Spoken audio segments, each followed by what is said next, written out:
They threw champagne in my face, called me trash, questioned if my baby was even his.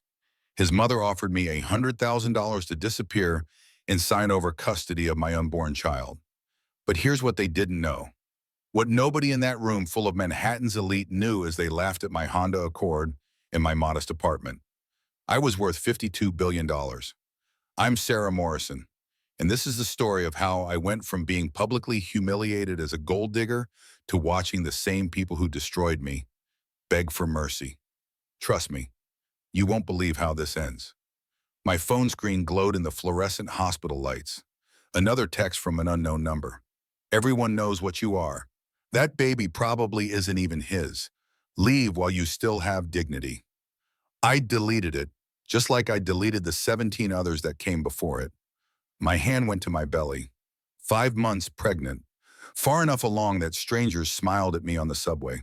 Far enough along that I couldn't hide it anymore. Far enough along that the Whitfield family decided they wanted to take my baby away from me. But I'm getting ahead of myself. 6 months earlier, I was someone else entirely. Or rather, I was pretending to be someone else entirely. My name is Sarah Catherine Morrison. I'm 28 years old. My father is Richard Morrison, founder and CEO of Morrison Technologies. You've probably heard of it. $52 billion valuation, Forbes 400, all that. But for 4 years, nobody knew that about me.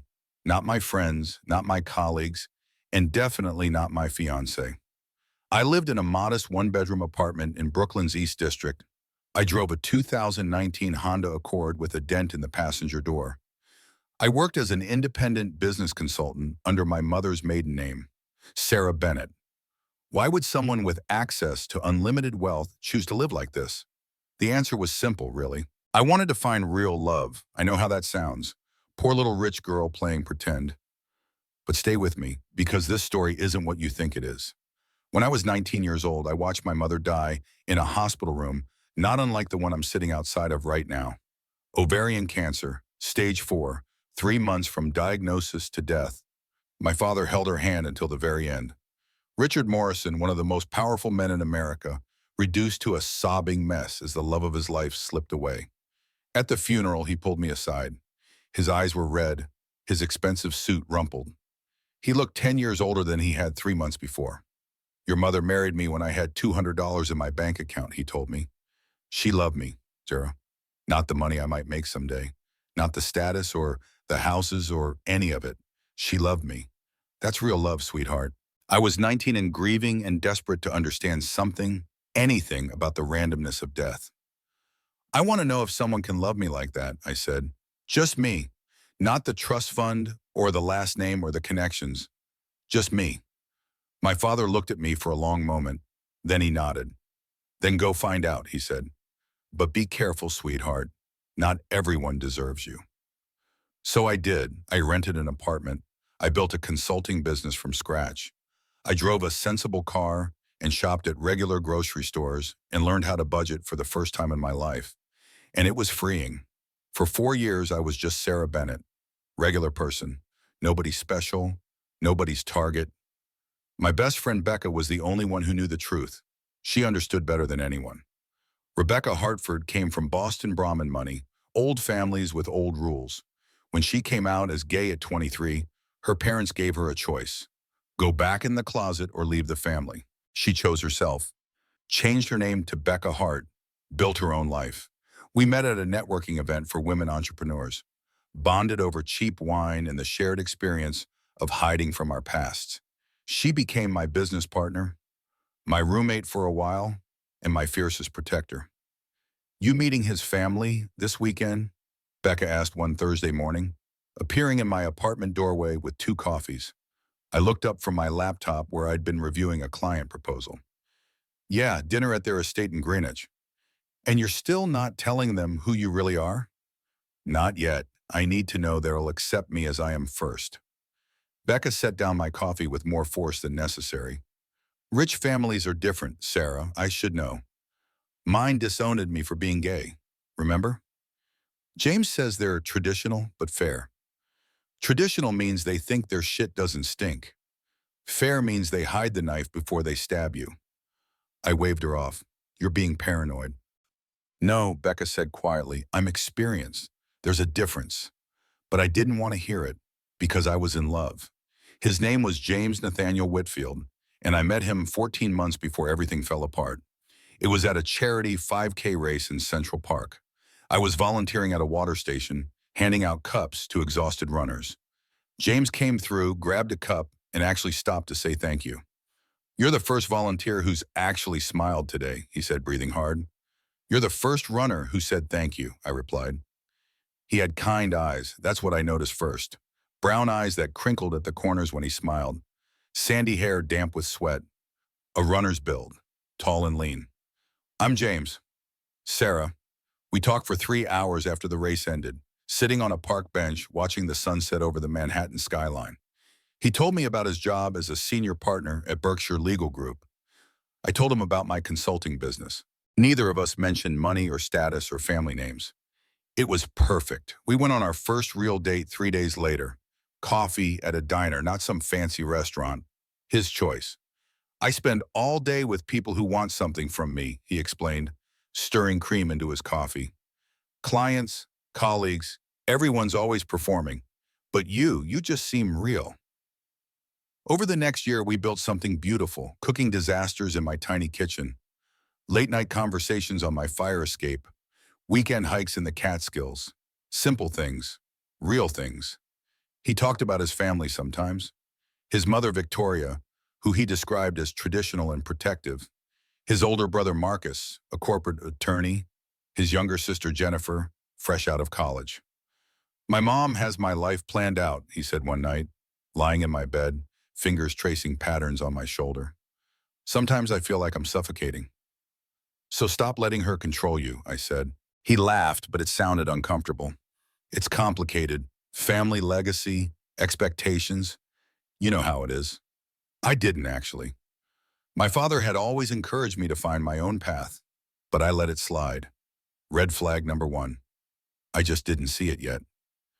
3 months before everything imploded, James took me to our favorite diner, the one where we'd had our first date. He was nervous, fidgeting with his water glass.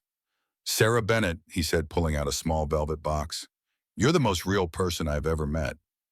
Everyone in my world is fake, performing, calculating, playing games. But you're just you. Will you marry me?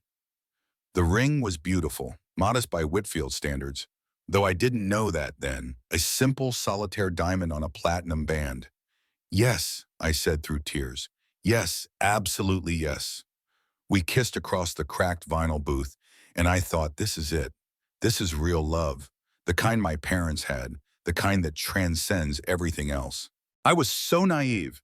6 weeks after we got engaged, I was in my bathroom staring at 3 pregnancy tests, all positive. I sat on the edge of my bathtub, phone pressed to my ear, waiting for Becca to pick up. I'm pregnant, I said when she answered. Okay, breathe. This is good news, right? You love James. I do, but Becca, I haven't met his family yet. What if they think I got pregnant on purpose? What if they think I'm trapping him? Then they're idiots. Sarah, you've been together over a year. You're engaged. This is normal. His family is intense about appropriate timing and family planning, according to James. I need to wait for the right moment to tell them. And when are you telling James? After the family dinner. Once they see I'm serious about him, once they accept me, then I'll tell everyone together. It'll be perfect. Nothing about this plan sounds perfect. But I didn't listen. I thought I had it all figured out. I was 3 months pregnant, walking into enemy territory, and I'd left all my weapons at home. The Whitfield estate was exactly what you'd expect from old money. Greenwich, Connecticut. Massive colonial mansion with white columns and a circular driveway, fountain in front, perfectly manicured gardens that probably required a staff of 10. I pulled up in my Honda Accord, suddenly very aware of the dent in the passenger door. James arrived in his BMW right behind me. He opened my car door, looking nervous. You look beautiful, he said. I'm terrified. Don't be. Just let me lead the conversation at first, okay? He squeezed my hands so tight my fingers went numb. That should have told me everything. The front door opened before we could knock. A woman descended the staircase in the foyer like she was making an entrance at the opera. Victoria Whitfield, Designer dress that probably cost more than my monthly rent. Diamonds at her throat and wrists. Silver hair in a perfect chignon. The kind of woman who looked like she'd been born wealthy and had spent every day since making sure everyone knew it. James, darling. She kissed his cheeks, then turned to me. Her eyes traveled from my head to my toes in approximately 2 seconds, cataloging, judging, finding me wanting. And you must be Sarah. She extended her hand. The handshake was limp, like touching something distasteful. Mrs. Whitfield, it's so nice to finally meet you. Bennett, I don't believe I know any Bennetts. Where is your family from, dear? Connecticut originally, my mother's side. And what do they do? Business, medicine, law? Before I could answer, a man appeared from a side room. Tall, sharply dressed, already looking at his phone. Marcus Whitfield, James's older brother. Big business or small business? He asked without looking up. Let me guess, local chain? Strip mall real estate? Light laughter from people gathering in the doorway. I saw a young woman, early 20s, trying to hide a giggle. Jennifer. Marcus, come on, James said, but his voice was weak. We're just getting to know her, James, Victoria said smoothly. Don't be sensitive. We moved to the dining room. Formal table set for 12. Extended family members I hadn't expected. Aunts, uncles, cousins, all watching me with varying degrees of curiosity and judgment. And across from James, in the seat I'd assumed would be mine, sat another woman. She stood when we entered, moving to hug James with easy familiarity. James, so good to see you outside the office. She was beautiful, polished, expensive looking in a way that seemed effortless. Her hand lingered on James's arm. Amanda, this is Sarah, my fiancée. Amanda's smile didn't reach her eyes. Oh, I've heard so much about you. The way she looked at me made my skin crawl, like I was an obstacle she was calculating how to remove. Dinner was an interrogation disguised as polite conversation. So Sarah, where did you go to school? NYU, Business Administration. Marcus smirked. State school. Practical. NYU isn't a state school, Jennifer started, but Marcus cut her off. Compared to Yale or Harvard, it might as well be. James stayed quiet. I noticed. And you work as a consultant? Victoria asked. What does that entail? I help businesses optimize their operations, supply chain management, cost reduction, efficiency protocols. Freelance? Marcus interrupted. I have my own practice. So? Yes, freelance. No stable employer. He was typing something on his phone under the table. Amanda jumped in. That must be stressful. The uncertainty. James works such long hours. I'm sure you understand being at the same firm. Sometimes we work until midnight together. She touched James's arm again. He didn't move it away fast enough. James mentioned your colleagues, I said through gritted teeth. Oh, we're more than colleagues. We're a team. Right, James? Amanda's a good attorney, James said uncomfortably. Victoria launched into a 5-minute monologue about Amanda's pedigree. The Pierce family, very well established. Her great-grandfather was something or other important.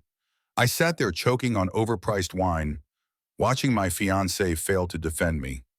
Then Marcus's phone buzzed. He smirked. Interesting. Sarah, you live in the East District? The table went quiet. Yes, Brooklyn. Isn't that area rough? High crime? It's a working neighborhood. I like it. Where exactly? Victoria asked. Near Prospect Park. Marcus scrolled on his phone. I'm looking at property values. One-bedroom apartments there go for what, $1,800 a month? Condescending silence. James, your parking spot costs more than her rent. Laughter rippled around the table. That's enough, Marcus, James said, but there was no force behind it. I'm just making conversation. Victoria's cold smile. And your car, dear? What do you drive? A Honda Accord, 2019. It's reliable. How economical, Marcus's wife added. More laughter. Amanda leaned forward with fake sympathy. I think it's sweet, very down to earth. Her tone made sweet sound like an insult. James sat there. His face was red, but he didn't defend me. He didn't tell them to stop. He just let it happen. Then Victoria delivered the killing blow. Sarah, forgive me for being direct, but I have to ask, what do you bring to this marriage? I couldn't breathe. I'm sorry? James comes from a family with significant resources and legacy. What do you contribute, apart from affection? I have my own career. I'm independent, with $47,000 in student loans and a credit score of 680. My face drained of color. How do you know that? I'm an attorney. I have resources. Basic background check. I turned to James. You knew about this? He was caught, trapped. I, they asked me to. They just wanted to understand your background. You gave them permission to investigate me? We protect our families, Sarah, Victoria said. Surely you understand. It's standard procedure for families like ours, Amanda added. I stood up so fast my chair scraped. I need to use the restroom. Walking down the hallway, I heard voices from a study. The door was cracked. She's a gold digger, Marcus. It's obvious. Absolutely. Look at the numbers. Drowning in debt, barely getting by, then suddenly lands James. She saw him coming from a mile away. Victoria's voice, cold and certain. We'll handle this quietly. I'll offer her money to leave. If that doesn't work, we have other options. Mom, that's insane. Jennifer, James loves her. James is thinking with his heart, not his brain. We need to protect him from himself. I can have my investigator dig deeper, find something we can use. Do it. I want ammunition. My hand covered my mouth. I backed away, shaking. When I returned to the dining room, I looked at James. We need to leave now. Sarah, let's just... Now, James. In the driveway, rain starting to fall, it all came out. Your family thinks I'm a gold digger. They're just protective. They'll warm up. They investigated me, James. Your brother pulled my credit score at dinner. I know. And that was over the line, but you knew. You gave permission. They asked for basic information. I didn't think they'd... You didn't think, or you didn't care? I got in my car before he could answer, drove away, left him standing in the rain. 2 blocks away, I pulled over and sobbed. I was 3 months pregnant with his baby. And his family thought I was trash. The flowers arrived the next morning. A massive bouquet that barely fit through my apartment door. Roses, lilies, orchids. The card read, I'm so sorry. Please forgive me. Let me make this right. James? Becca looked at them with disgust. Flowers, the universal language of I fucked up, but don't want to actually change. He probably means well. Probably? There was a knock. James stood in my doorway, looking like he hadn't slept. Sarah, please, can we talk? I let him in against my better judgment. I was wrong, he said immediately. Completely wrong. I should have defended you. I should have shut my family down the second they started. I'm sorry. Why didn't you? I don't know. I freeze around my mother. I always have. But I'm going to fix this. How? I called her this morning, told her she was out of line, told her she needs to apologize to you and give you a real chance. And? She agreed. She wants to have dinner again. Just the immediate family. Smaller, more intimate. A fresh start. I wanted to believe him so badly it hurt. I love you, he continued, taking my hands. I'm going to marry you. My family will come around, but even if they don't, I choose you. Please give me one more chance. One more chance. How many times in my life would I give people one more chance?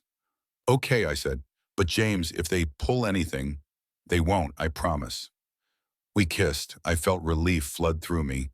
That night, lying in bed together, he whispered, I'm going to spend the rest of my life making you happy. I almost told him about the baby. Almost. The words were right there. James, I need to tell you something. What is it? But something stopped me. Some instinct. I'm just really glad we're okay. The words I should have said stayed trapped in my throat. Saturday morning arrived too quickly. Becca helped me get ready, brushing out my hair. You sure about this? He stood up to them. It'll be different this time. And if it's not, then I'll tell them who I really am and watch them choke on their champagne. Becca actually smiled at that. Now that I'd pay to see. But when I pulled up to the estate, there were more cars than expected. James met me at the door, looking confused. I didn't know they invited the extended family. You said small, intimate. That's what my mother told me. Victoria appeared, all smiles. Sarah, welcome back. I hope you don't mind. Everyone wanted to meet you properly. There were at least 25 people there. Cousins, aunts, uncles, family friends, and Amanda right in the center like a queen on a throne. The dining room felt like a trap closing around me. Everyone seated, all eyes on me. Victoria stood with her wine glass. Everyone, thank you for coming. James has asked us to give Sarah another chance to make a first impression. So here we are. Polite applause. I felt sick. I didn't know about this, James whispered. I swear. Then stop it. I can't just... And there it was. He couldn't. He wouldn't. I was alone. After appetizers, Marcus stood with a tablet. Before we continue, I think it's important we all understand who Sarah really is. Since she's joining our family, we should know her background. Marcus, don't, I started. He connected his tablet to a large screen on the wall. Photos appeared. My apartment building. Brick exterior. No doorman. My car on the street. Dent visible. Me shopping at a discount grocery store in sweatpants and no makeup. Gasps around the table. This is Sarah's apartment building, Pierre Marcus narrated. East District, Brooklyn, built in 1987. Average rent $1,850. He clicked to the next slide. This is her car, 2019 Honda Accord, Kelly Blue Book value, $18,400. Another click. Financial documents. Credit score 680. Student loan debt 47,000. Savings account balance 12,300. Annual income from her consulting business at approximately 78,000. Compared to James's annual income of 850,000. The room erupted in whispers. She's broke. This is embarrassing. Amanda's fake concern. Oh my God, Sarah, I'm so sorry your privacy was violated like this. But her smile was triumphant. I stood up. How dare you? Sit down, dear. We're not finished. You had me followed? You invaded my privacy? Marcus was calm, collected. I protected my family, and based on these numbers, it's clear what you're after. Marcus, that's enough, James said weakly. James, look at the facts. She has nothing. You have everything. She saw an opportunity and took it.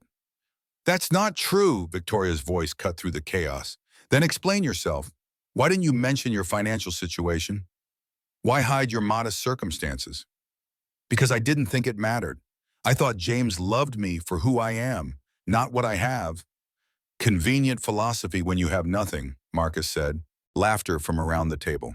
Then Amanda stood, walked over to James, put her hand on his shoulder. Victoria, maybe I should take James outside. This is hard for him. I was across the table in 2 steps. Take your hand off my fiancé. Sarah, I understand you're upset. Do you? Victoria's voice. Amanda, dear, stay. You're practically family. My blood ran cold. What does that mean? Marcus and Victoria exchanged a look. Mom, don't, Jennifer said quietly. But Victoria ignored her. Sarah, there's something you should know. James and Amanda have been spending a great deal of time together. Late nights at the office, working dinners, private meetings. I looked at James. What is she talking about? Sarah, it's not what you think. Amanda pulled out her phone. James, maybe we should tell her the truth. The truth about what? Marcus delivered it like a verdict. They've been sleeping together. The room spun. What? No, James was panicking. That's not... Sarah, I haven't... Amanda's voice dripping with fake sympathy, okay? James, we agreed we'd tell her together. Gently. You're lying. She showed me her phone. Text messages. Can't stop thinking about last night. When can I see you again? This is complicated, but I don't want to stop. You've been cheating on me? No, I swear, those texts are... I don't know how. James, please, Amanda said. Don't make this harder.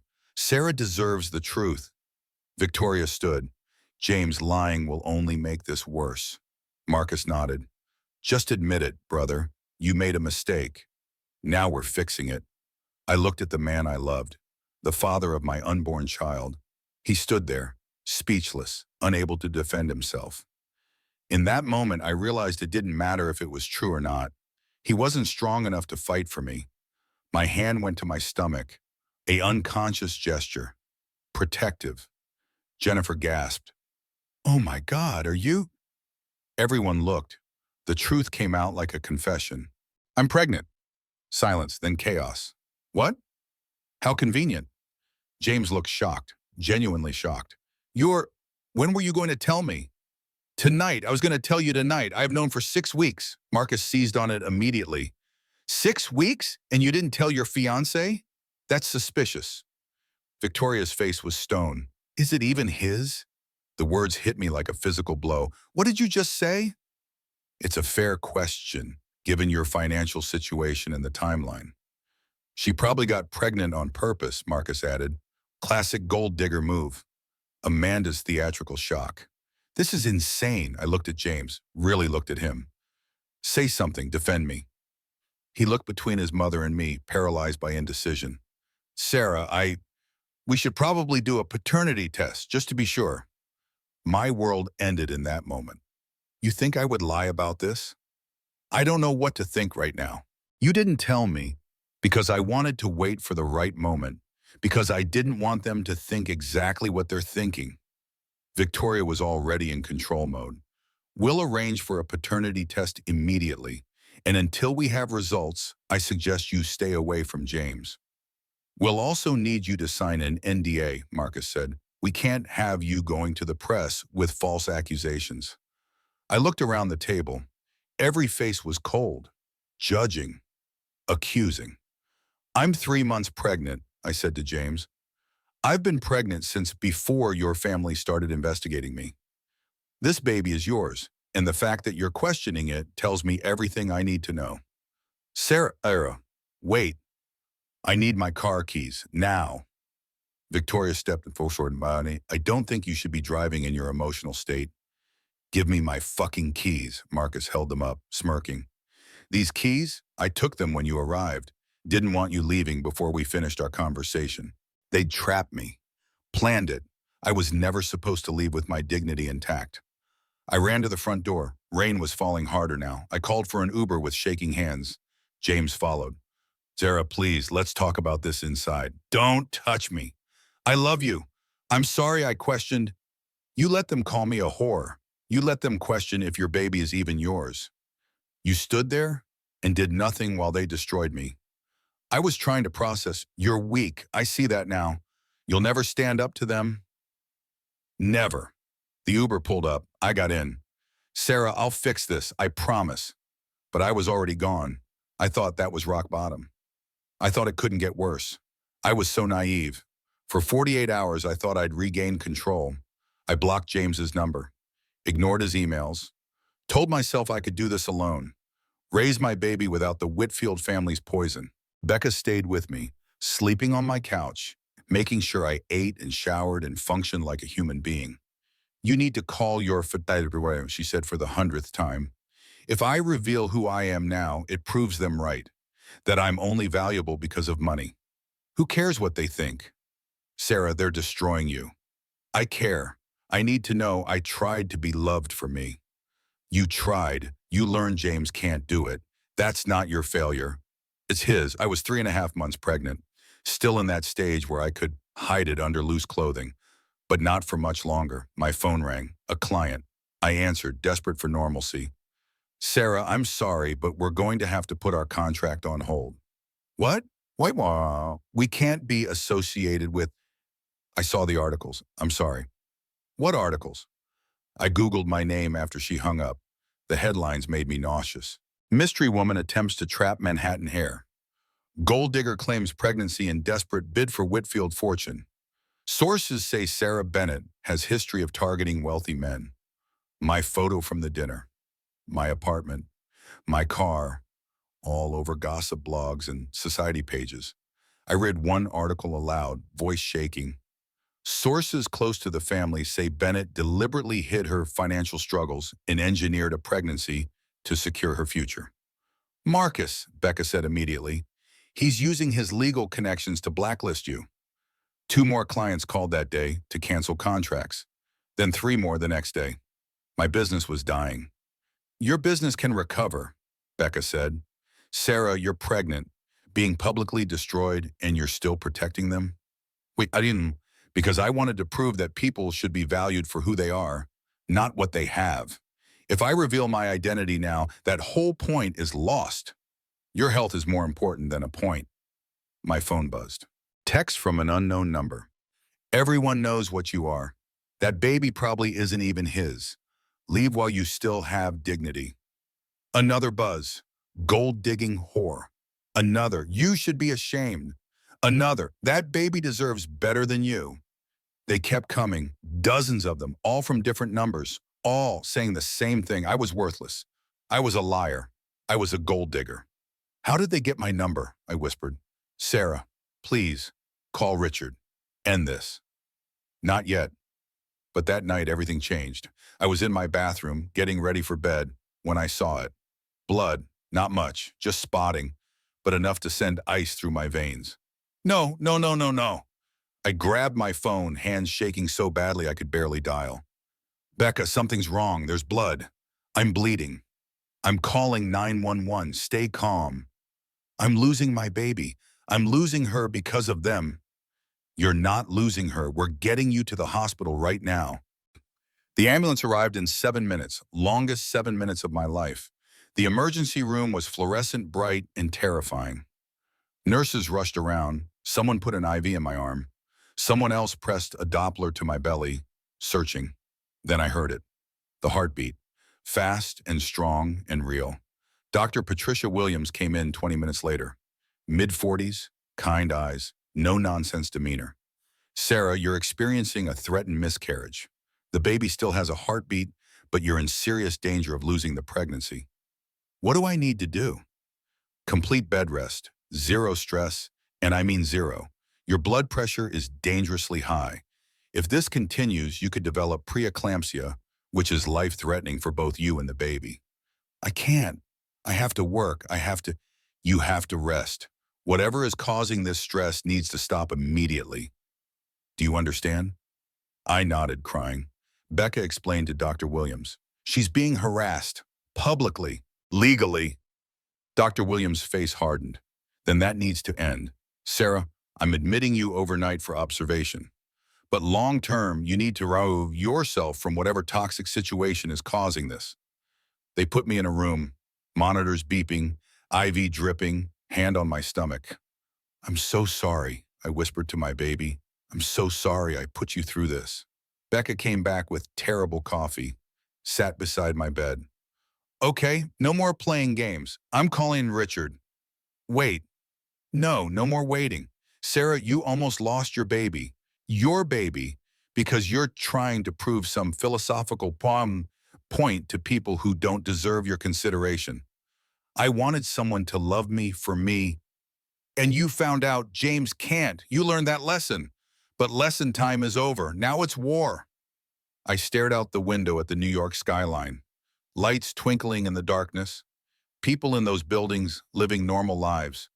People who weren't being destroyed by the family of the man they loved. The internal monologue started, the one I'd been avoiding for weeks.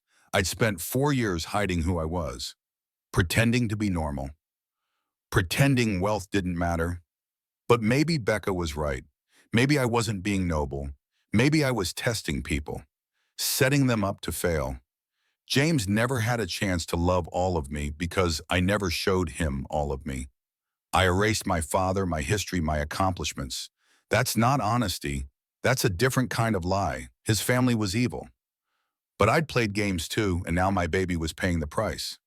My father earned that $52 billion, built it from nothing, worked 18-hour days for 30 years, and I was his daughter. That wasn't something to hide.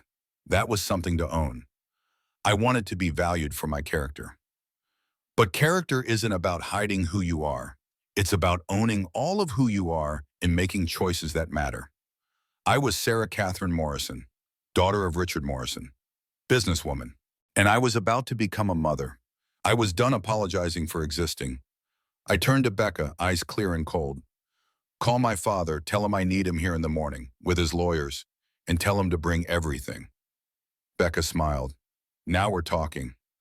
They wanted to know who I really am? They're about to find out. But the night wasn't over. Around 10, there was a knock on my door. James stood there with flowers. Sarah, thank God. I heard you were in the hospital. Who told you? Jennifer. She felt guilty. Sarah, are you okay? Is the baby? The baby is fine. No thanks to your family. I'm so sorry. I know I failed you. I know I should have protected you. But I'm here now. I laughed. It came out bitter and broken. You're 3 weeks too late. I broke up with Amanda. Completely. I told her to stay away from me. You broke up with Amanda? You mean the woman you never actually dated? How noble. He looked confused. What do you mean? I know, James. I've known for a week. Amanda couldn't keep up the lie. She confessed to Jennifer, who told Becca, your mother paid Amanda $200,000 to claim you two were sleeping together. He went pale. What? Photographs were staged. Text messages were faked using a burner phone. Your mother set it all up to drive me away.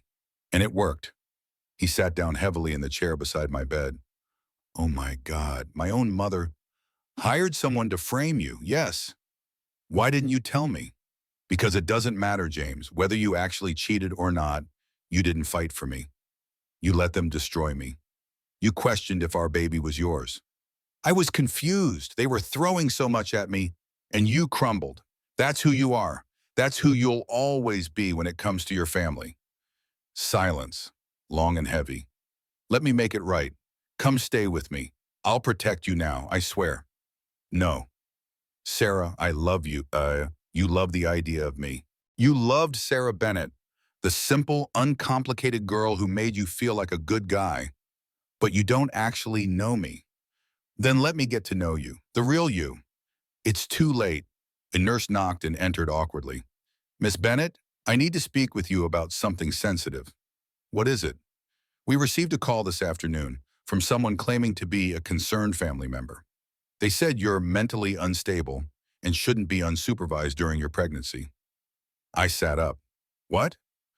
I'm required by law to file a report with social services when we receive credible concerns about maternal fitness.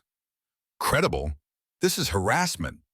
I understand, but there's now a flag on your file. Social services will likely follow up. I'm so sorry. James's phone rang. Marcus. He answered it, and I heard Marcus's voice on speaker. Just giving you a heads up, little brother. Mom's lawyers are preparing to file for emergency custody once the kid is born. We have documented evidence of Sarah's instability, her financial desperation, her pattern of deception. Judge will side with us. You can't do this? Already done. Tell Sarah to sign the paperwork we sent. $100,000 in full custody to the Whitfield family.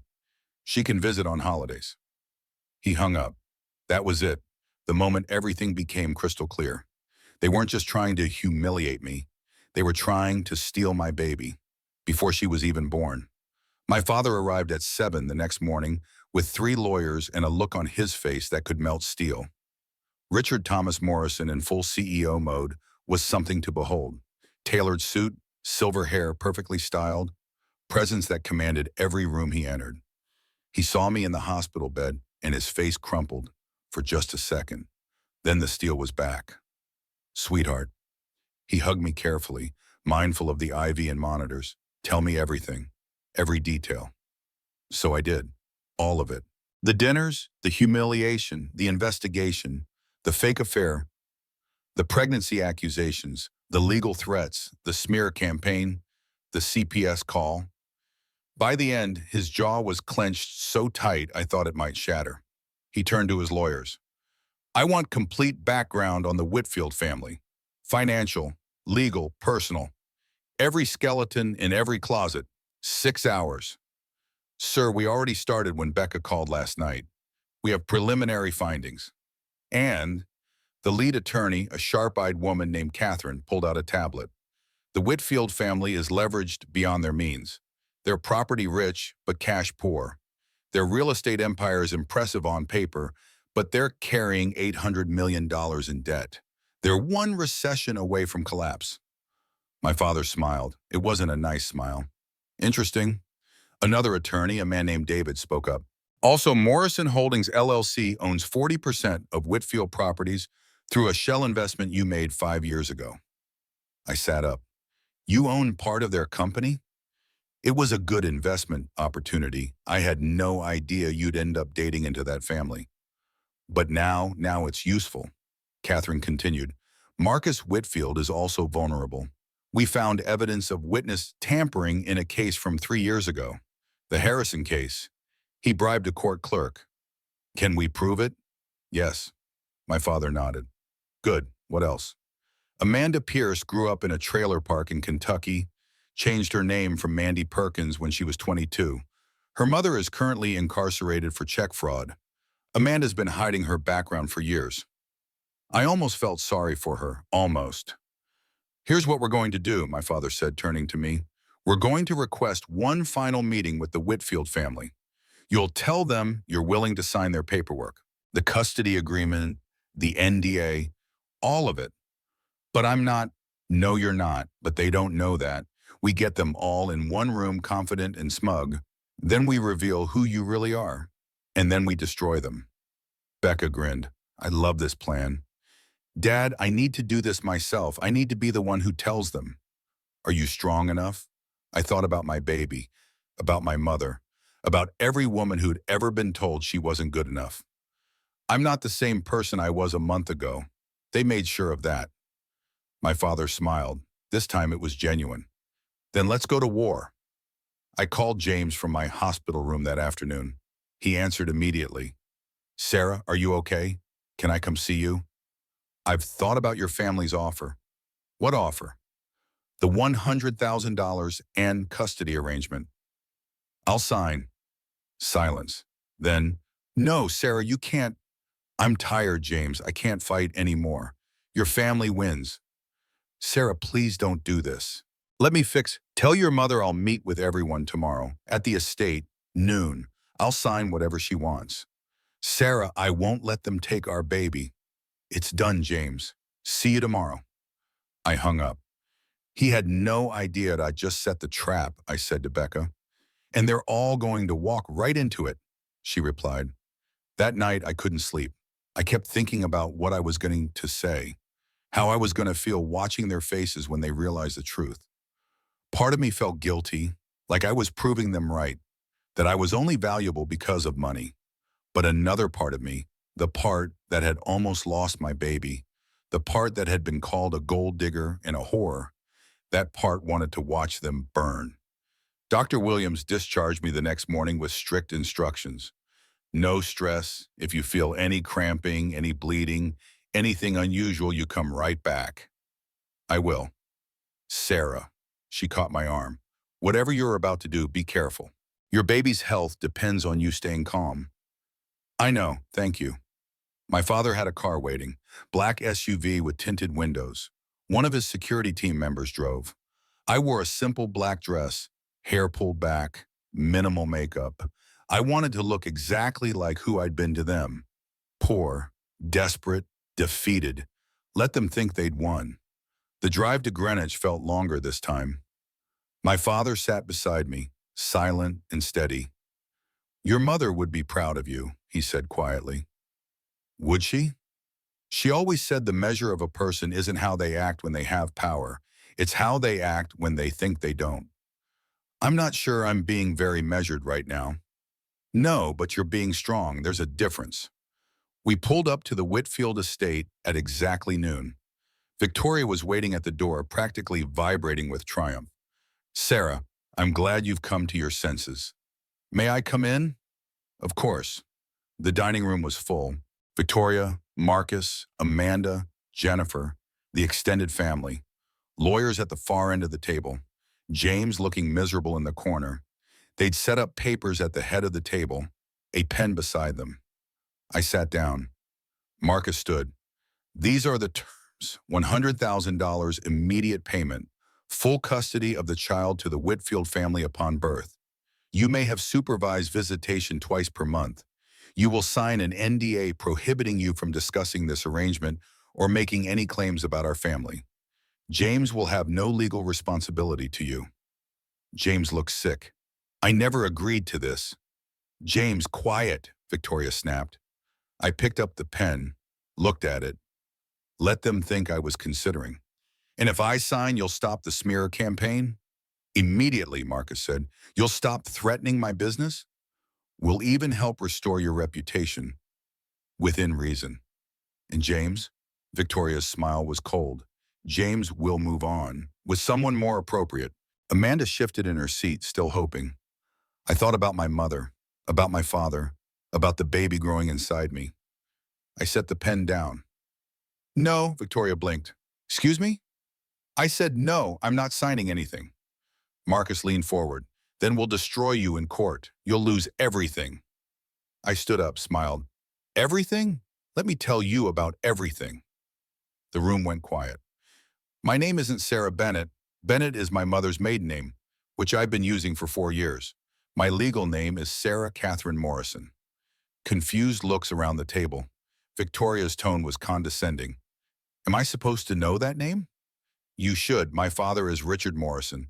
Morrison Technologies. $52 billion net worth. Silence. Marcus pulled out his phone, frantically typing. You're lying. Am I? Call him. Here's his direct number. I wrote it on a napkin, slid it across the table. Marcus dialed, waited. My father answered on speaker. Hello, Mr. Whitfield. I've been expecting your call. Marcus's face drained of all color. Mr. Morrison? Yes, I understand you have been harassing my daughter. We should discuss that. Victoria grabbed the phone.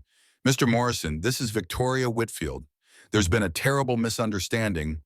No misunderstanding. You investigated my daughter, humiliated her publicly, called Child Protective Services on her, attempted to extort custody of my grandchild. Those aren't misunderstandings. Those are attacks. He hung up. The room exploded in whispers. I let them process for a moment. Then I continued. Let me clarify something for everyone who seems confused about the situation. The Whitfield family fortune is approximately $3.2 billion. Impressive by most standards. I paused for effect. Morrison Technologies is worth $52 billion. My trust fund alone is worth $8 billion. The Whitfield family's entire net worth wouldn't cover my annual investment income.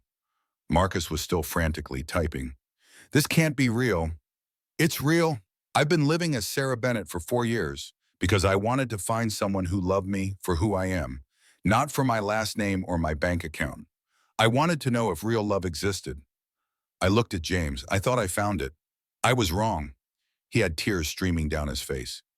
Sarah, I did love you. I do love you. You love Sarah Bennett. Simple, uncomplicated, easy to control. But you never knew me, the real me. Victoria recovered faster than I expected. She stood, drawing herself up. Fine, you're wealthy. Congratulations. That doesn't change the fact that you lied. You deceived my son about your identity. That's manipulation. I never lied. I used my legal name. I told the truth about my life. No one asked if my father was a billionaire, and I didn't volunteer it. That's not deception. That's privacy. You deliberately withheld information, like you deliberately invaded my privacy, hired investigators, published lies about me online, called CPS to create a paper trail to steal my baby. We were protecting our family. From what? A woman who loved your son? No, you were protecting your egos. You couldn't stand the idea that your son fell in love with someone you deemed beneath you. Except I'm not beneath you. I never was. Amanda stood. You lied to James about who you are. That's emotional fraud. I turned to her. And you? You took $200,000 from Victoria to pretend you slept with James. That's actual fraud. I have Jennifer's testimony. Amanda went white. I don't know what you're talking about. Jennifer, tell them. Jennifer stood, shaking but determined. Amanda told me everything. Mom paid her $200,000 to fake an affair with James. The photos were staged. The text messages were from a burner phone. None of it was real. Jennifer, sit down, Victoria started. No, Mom, I'm done. What you did was evil. I'm testifying to everything. The doors opened. My father walked in with his legal team and security. He looked every inch the billionaire CEO, Commanding, powerful, terrifying. Mrs. Whitfield, we need to talk. Victoria tried to recover, tried to smile. Mr. Morrison, surely we can resolve this between reasonable people. Reasonable people don't terrorize pregnant women. Marcus stood. This is a family matter. No, this is a business matter now. My father's voice could cut glass. Marcus, you're an attorney. Tell me about fiduciary duty. What?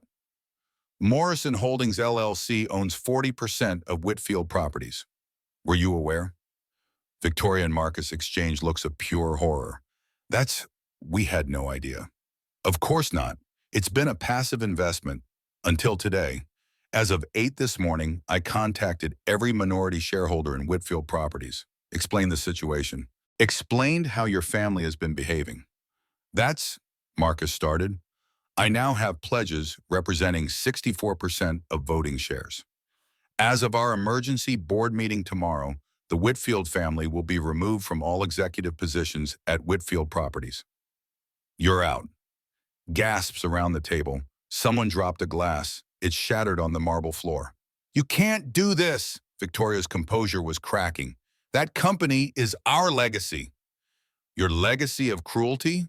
I'll find better stewards. My father turned to Marcus. I've also been informed of some questionable legal practices in your career. The Harrison case, where you bribed a court clerk. He nodded to Catherine, who pulled out a document. That's privileged, Marcus said weakly. Not anymore. The state bar will receive this tomorrow morning. Expect a disbarment hearing. Marcus turned on Victoria.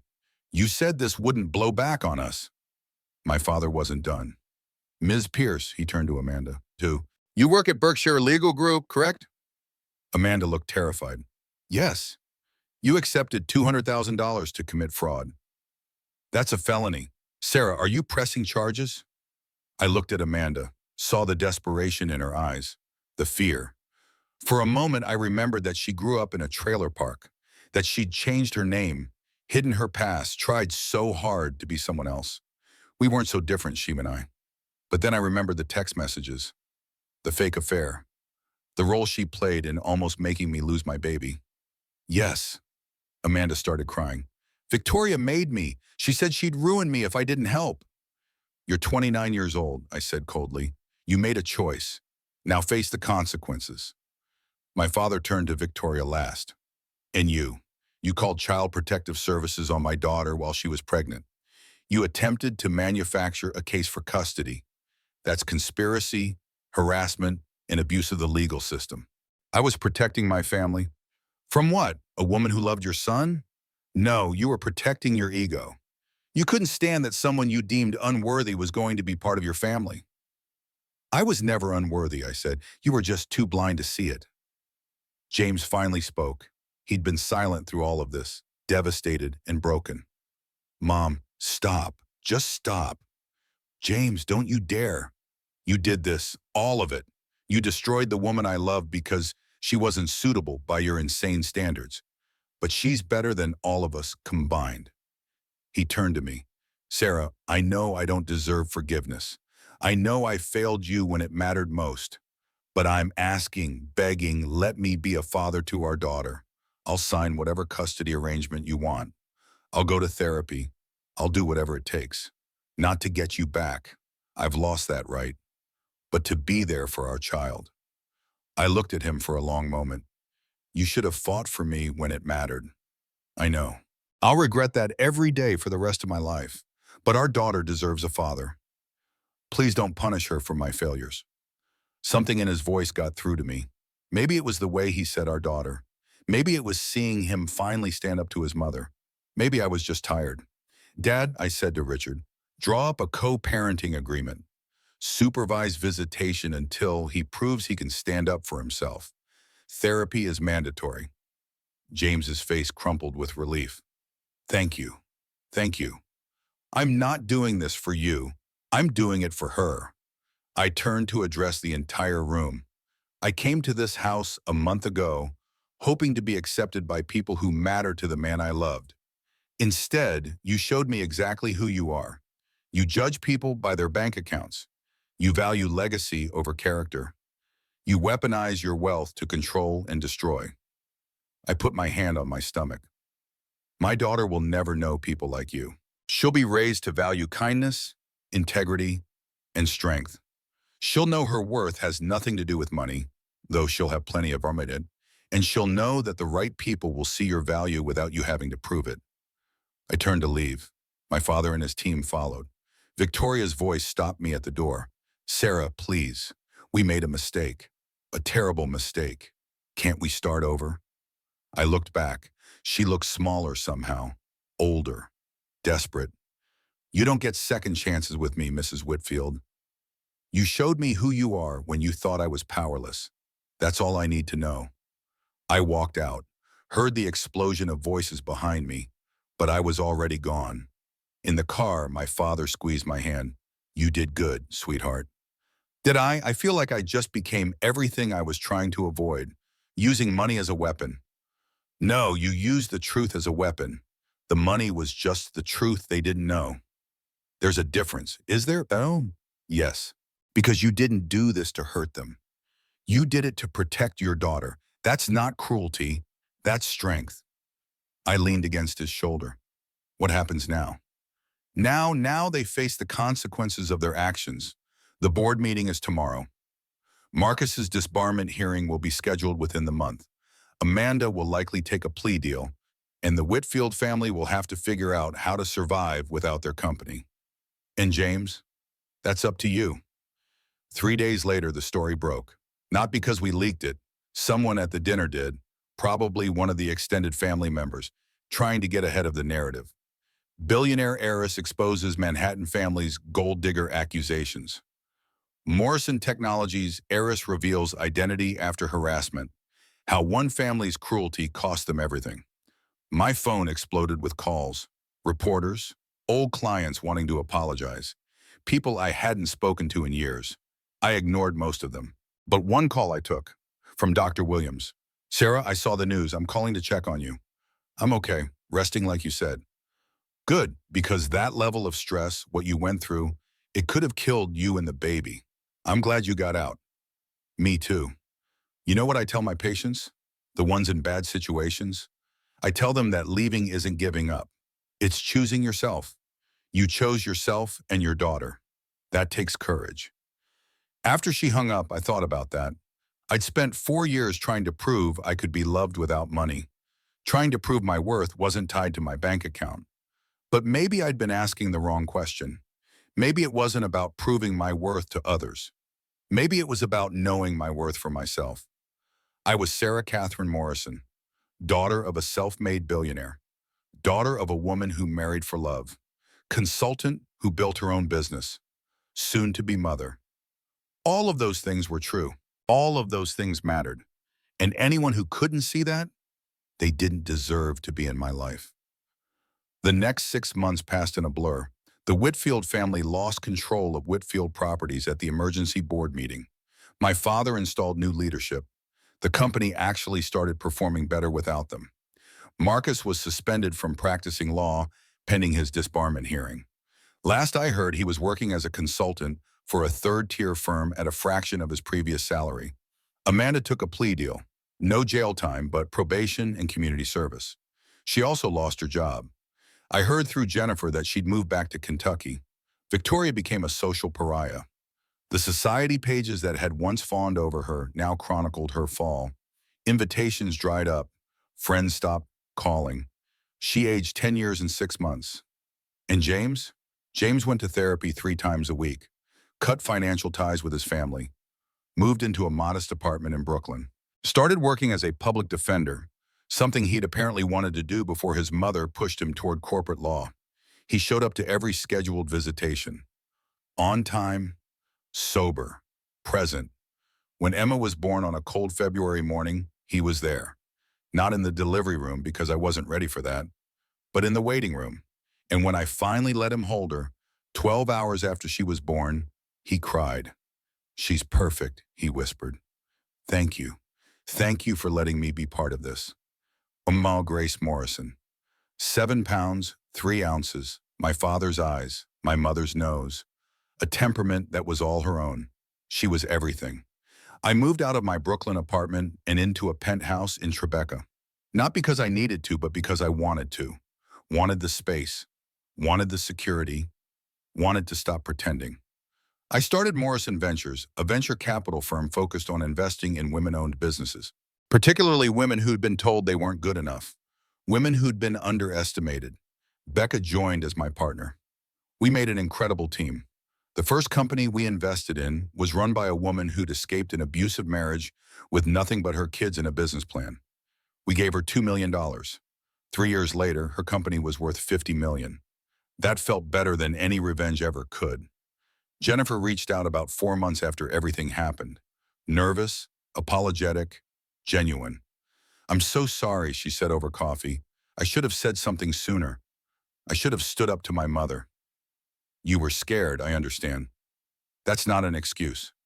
"No, but it's human." We became friends, cautious at first but real. She was young and still figuring out who she was outside of her family's expectations. I understood that better than anyone. 1 year after Emma was born, I was in my office at Morrison Ventures. Floor-to-ceiling windows, Manhattan skyline stretching out forever. Emma in a playpen in the corner, stacking blocks. I'd just gotten off a video call with a founder I was investing in, a woman who'd bootstrapped her way from nothing to something remarkable. "I love the pitch, Christine. Morrison Ventures is in for a $2 million seed round. Let's build something amazing." I hung up and picked up Emma. "You see that, baby girl? That woman just got funding for her dream. Nobody asked if she was good enough. She just is." Emma babbled something that might have been mama, or might have been nothing. I kissed her head. Becca came in with coffee. "James is downstairs. Visitation day." "Send him up." James entered a few minutes later. He looked different, less polished, more grounded, carrying a stuffed elephant for Emma. "Hey, Emma Bean." Emma reached for him immediately. She knew her daddy now, loved him even. I handed her over, watched them together. He was gentle with her, patient, present. "How was your week?" I asked. "Busy, won a case, pro bono client, kid who got caught up in the system. Felt good." "That's great. How about you?" "Closed 3 deals. Emma's sleeping through the night now." "That's amazing. I saw the Forbes article. Sarah Morrison building her own empire. I'm proud of you." "I didn't do it to impress you." "I know. That's why it matters." There was a pause. Something unspoken hung in the air. "My therapist says I'm making progress," he said. "I've cut financial ties with my family completely. Living on my own income now, it's humbling. But good." "That is good." "Sarah, I know I don't deserve a second chance." "You're right, you don't." His face fell. "But Emma deserves a father who shows up. And you've been showing up. Every week. On time. Present. That counts for something. Thank you for letting me be her dad." We looked at each other. Really looked. For the first time in over a year. "Bring her back by 6, I said. He nodded, left with Emma. Becca watched them go. "You still love him." I loved who I thought he was. "And now?" I looked out the window at the city below. "Now I don't know. Maybe he's becoming someone I could love again. Maybe not. Either way, I'm okay." "You're more than okay. You're thriving." I smiled. "I am, aren't I?" Because that was the truth. I was thriving. Not because I destroyed the Whitfield family. Not because I had money or status or power. But because I'd finally learned to value myself. All of myself. The parts that came from wealth and the parts that came from struggle. The parts that were strong and the parts that were vulnerable. I was enough. I'd always been enough. The Whitfield family had tried to make me small, tried to make me feel worthless, tried to convince me that without their approval, I was nothing. But they were wrong. I was Sarah Catherine Morrison, and I didn't need anyone's permission to know my worth. Sunday afternoons became my favorite time. I'd take Emma to the park near our building, just the two of us. No nannies, no security hovering too close, just mom and daughter. The playground was always full, other parents, other kids. No one knew who I was here, or if they did, they didn't care. I pushed Emma on the baby swing. She was 15 months old now, starting to talk. More and up and dada and mama. Every word felt like a miracle.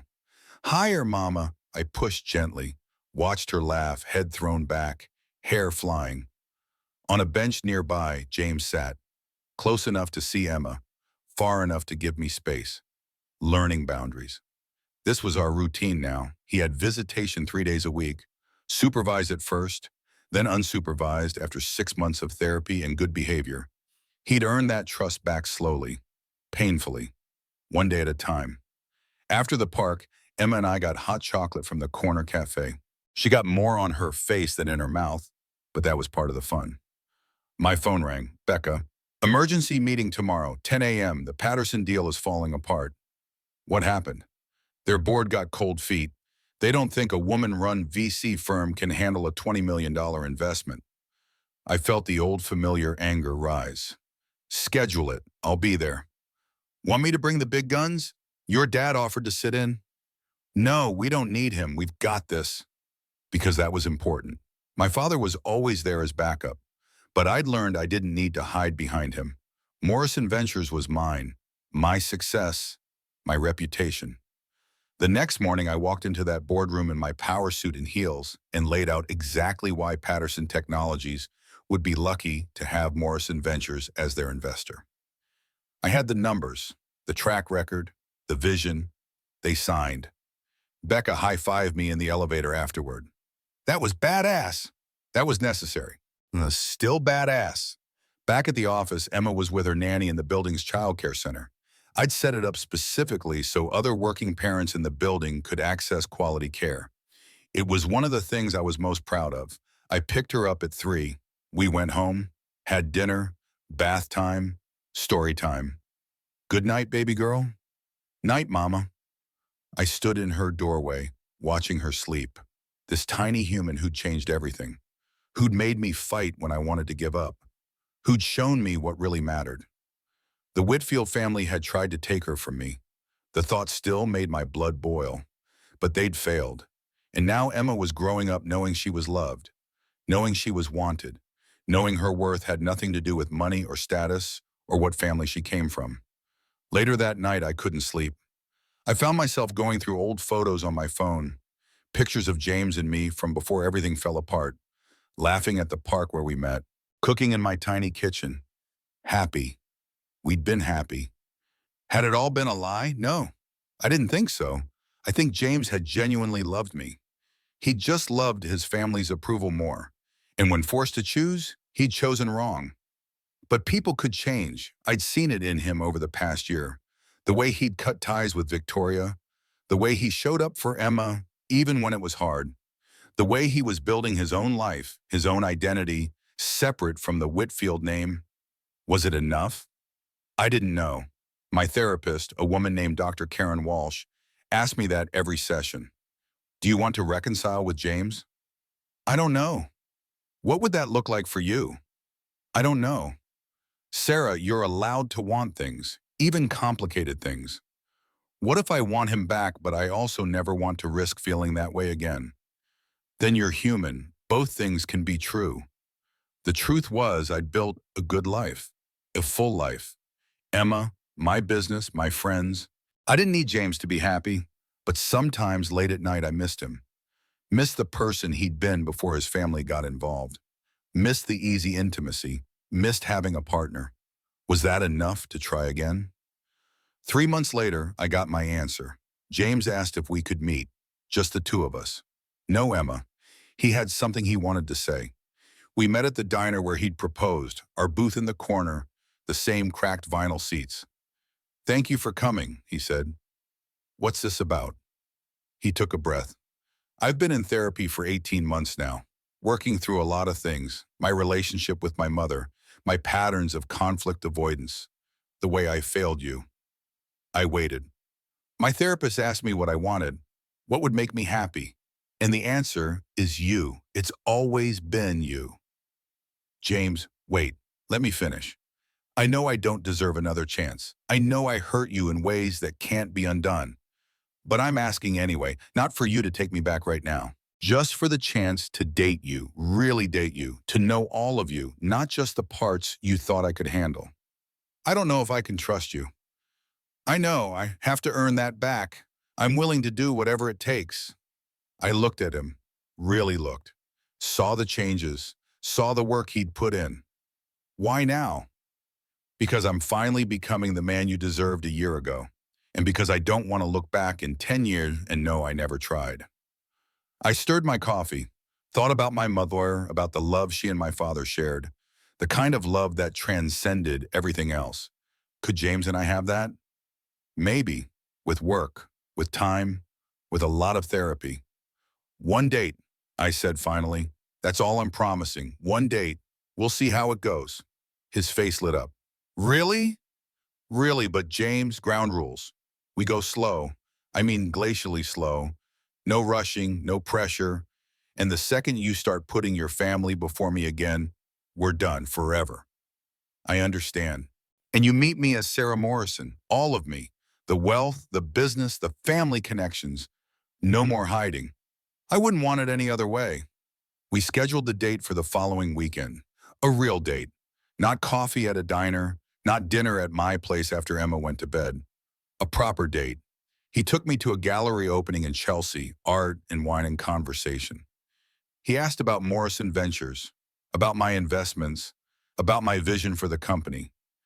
I want to fund 1,000 companies run by women who've been told they're not good enough, I said. Women who've been underestimated. Women like me. You're incredible, he said. I don't know if I ever told you that properly. How incredible you are. You didn't have to, I know. He laughed. See, that confidence, that's what I love about you. At the end of the night, he walked me to my car. Can I kiss you? I thought about it, decided yes. It was gentle, tentative, new and familiar all at once. Good night, Sarah. Good night, James. I drove home smiling. Did that mean we were getting back together? No, not yet. But it meant maybe. Maybe with time. Maybe if he kept showing up. Maybe if we both kept doing the work. And maybe was enough for now. 1 year and 3 months after Emma was born, I stood in front of 200 people at a women's leadership conference. The moderator introduced me. Sarah Morrison, founder and CEO of Morrison Ventures, daughter of tech icon Richard Morrison, and one of Forbes' 30 under 30. The crowd applauded. Thank you for being here, I said. I want to tell you a story about how I almost let other people's opinions destroy me, and how I learned that knowing your worth isn't about what you have, it's about knowing who you are. I told them about the past 2 years, not all of it. The details were private, but the broad strokes, hiding my identity, falling in love, being humiliated, almost losing my baby, finding my strength. I spent 4 years pretending to be someone I wasn't, I said. I thought if someone loved me without knowing about the money, that would prove I was lovable for me. But here's what I learned. You can't be loved for who you really are if you're not showing who you really are. Women in the audience nodded. The Whitfield family judged me for being poor, but I was judging them for being rich. I was running a test they didn't know they were taking. And when they failed, I felt vindicated, but I wasn't being honest either. I paused. Here's the truth. Money doesn't make you worthy or unworthy. It's just money. What makes you worthy is how you treat people, what you do with your power, whether you lift others up or tear them down. The Whitfield family used their power to try to destroy me, so I used mine to stop them. Not because I wanted revenge, though I'd be lying if I said that wasn't satisfying, but because they were trying to take my daughter. And no one gets to do that. The crowd erupted in applause. After the speech, women lined up to talk to me, to shake my hand, to tell me their stories. A woman in her 50s. My ex-husband tried to use his money to take my kids. I fought him for 3 years. Thank you for fighting too. A woman in her 20s. I grew up in poverty, started my own business. Investors keep telling me I don't have the right background. Your story gives me hope. A woman my age. My in-laws hate me because I didn't go to the right schools. This helped me see I'm not crazy for being hurt. I hugged them all, took their business cards, told them to reach out if they ever needed anything. Because that was the point, wasn't it? Using my power for something good. That evening, James met me for dinner. Emma was with my father and his nanny for the night. Grandpa-granddaughter bonding time. James had made reservations at a nice restaurant in Soho. We'd been dating carefully for 6 months now, taking it slow, building trust. I watched your speech online by Daug, he said over appetizers. You were amazing. Thank you. I keep thinking about what you said, about running a test I didn't know I was taking. That really resonated. I waited. I failed that test, Sarah, spectacularly, and I'm still not sure I deserve a second chance. You don't, I said honestly, but Emma deserves a father who shows up. And maybe, just maybe, I deserve a partner who's done the work to be better. Am I? Better? You're getting there. He reached across the table, took my hand. I love you, all of you, the billionaire heiress and the business consultant, the woman who drives a Honda and the woman who lives in a penthouse, all of it. I love you too, I said, and realized it was true. But James, I need you to understand something. I'm not the same person I was 2 years ago. I won't make myself smaller for anyone, not ever again. I wouldn't want you to. And if your mother ever, my mother is not part of my life anymore. I talk to Jennifer occasionally, but Victoria, we're done. I made my choice. I studied his face, saw the truth there. Okay, okay, okay, I'm willing to really try this. Not just dating, but really trying. He smiled. It reached his eyes this time.